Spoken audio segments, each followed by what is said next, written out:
Hi, this is the video of how thirds work on a guitar. Thirds are a musical interval that are 3 notes apart. We count the 1 as the tonic of the note you've come from. So, let's dive in. To begin with, we'll look at the scale of C major. Most of you on this level will know that C major is this.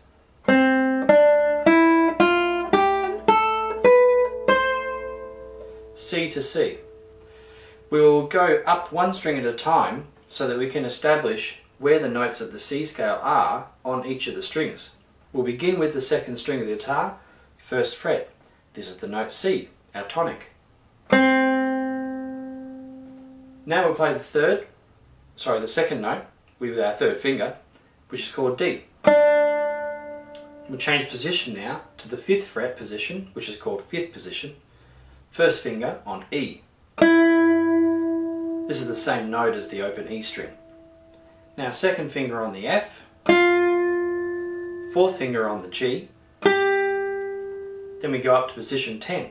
First finger, position 10, on the second string is A. Third finger on the 12th fret is B. And then 4th finger again is now our octave C. Remember, an octave, oct, is 8 notes from the first note.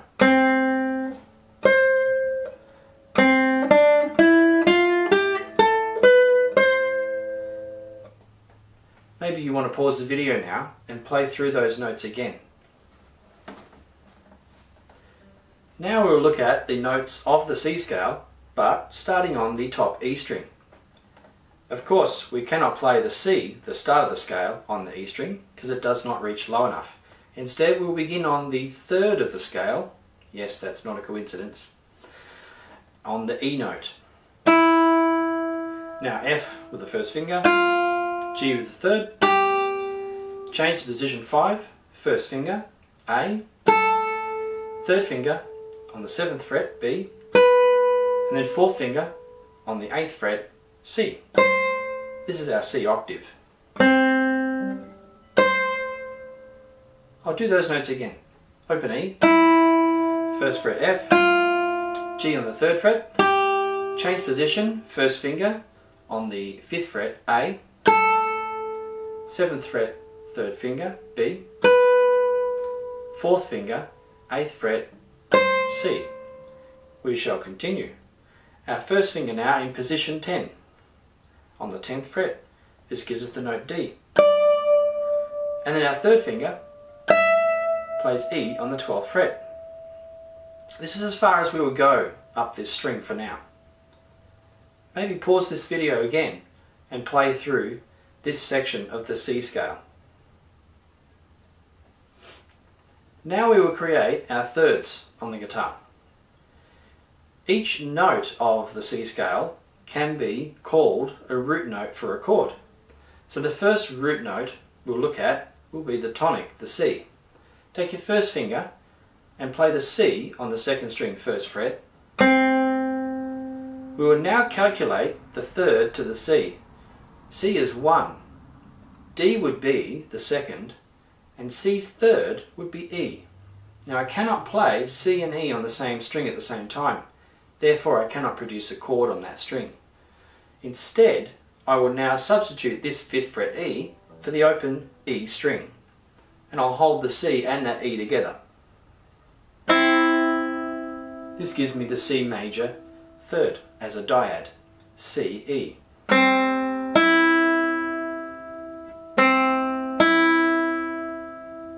Sounds a bit like a doorbell or something. Try to get used to that sound. This is the major 3rd, and there'll be 2 other major 3rd dyads in this exercise. And they all sound content like this. They have a almost happy sound. Now we'll go to the 2nd note of the scale, which is the note D, and we'll calculate its 3rd. D is now considered the 1, or the root of this chord, the D chord inside C. So the D chord inside C will be based on the C scale still. This D note, I calculate my 3rd by going D is 1, E is 2, and then the next note in the scale is F.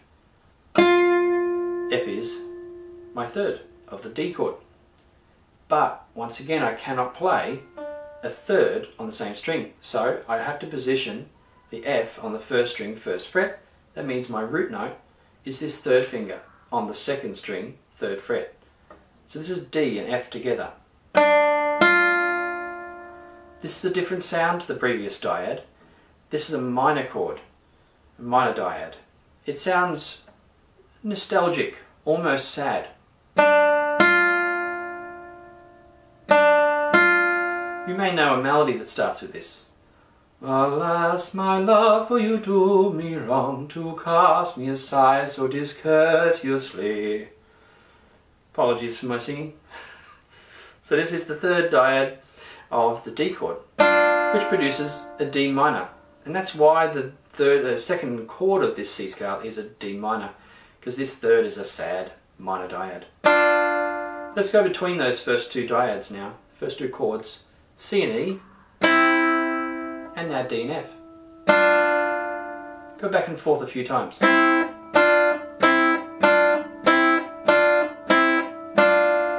May pause the video and give that another shot. Now the next chord dyad is E and G. This is off the third chord of the scale, which is an E. The third of the major scale is also a minor chord. That's why I've got this same distance in my fingers. See, in the D minor chord we have finger 1 and finger 3. When I change position to position 3, means my first finger is at the third fret, I have E and G. Let's go up and down between those two. Try not to make any sliding sounds. Try to play, lift, move, press. Well, squeeze rather. Play, lift, move, squeeze. Again. Play, lift, move, squeeze. And again in reverse. Play, lift, move, squeeze. Back and forth. Now let's include the first dyad of C major. C, E, D, F, and E, G. So we have C major, D minor, E minor. Now we'll go to the next notes. Our first finger will go to the A, the 5th fret, and our second finger will play the root of this chord, which is the F. You can see this is the same shape as the C is to the open E. It's 1 fret distance between those two strings. So the F is also a major. The 4th chord is a major chord. Let's play the C, the first chord, and that F.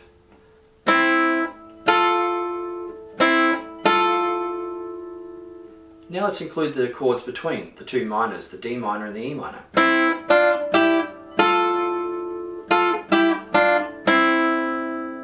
In this example, you can see my first finger behaving as a guide finger, which stays regularly as the finger that is playing the note in the first string. Watch. First finger, first finger, first finger. This means that on the second string, I'm changing between my second and third fingers to make this major shape or this minor shape. Let's continue on. There's our F. Now we're going to go up to the G note with our second finger on the 8th fret, and our first finger will be on the 7th fret. Remember, this means that we're inside 7th position, wherever our first finger is. So it's 7th position, but the chord is actually this root note. I'm moving my finger here. This is the G, and again it's a major shape. F major shape, G major shape. There's our G major. Let's play all the majors. G, F, and C. Go up and try it. C, F, and G. Now let's go up through all the chords. C, D minor, E minor, F, G. Okay, the next chord is based on the root note of A. And I'll use my third finger on that root note, and my first finger will play the C. So I'm now inside position 8. First finger, fret 8 on the first string. That gives me an A minor chord. And now we'll go to the next chord. Root note is the B, so my whole hand actually moves up, just like we moved from D minor to E minor here. It's the same change, 2 frets. So that's the 12th fret on the 2nd string, and this is the 1st string, 10th fret. Go back and forth between those, fret position 8 and position 10. So this is A minor and B minor. And this chord is, in its full form in this key, is actually called a B diminished. Sounds a bit demonic. So just know that one's a little different, that 7th chord. And now we're going to go and play that octave C. So instead of playing an open E note, I'm going to hold that note at its octave on the 12th fret with my 1st finger. And then my 2nd finger will play the C at the 13th fret. Let's just go between those last 3 chords. A minor, B diminished, and C major.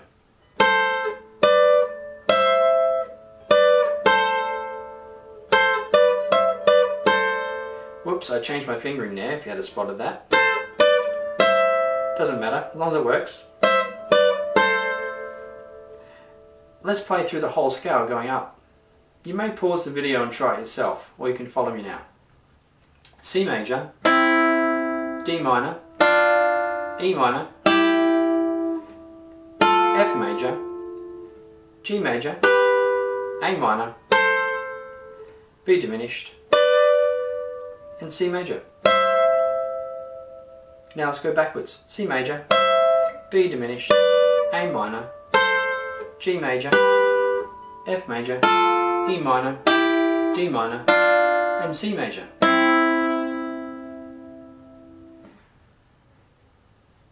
It's probably a good time to stop the video and then practice in your own time.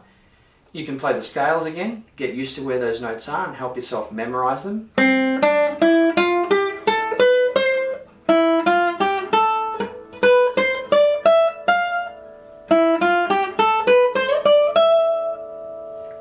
And then play through those thirds again.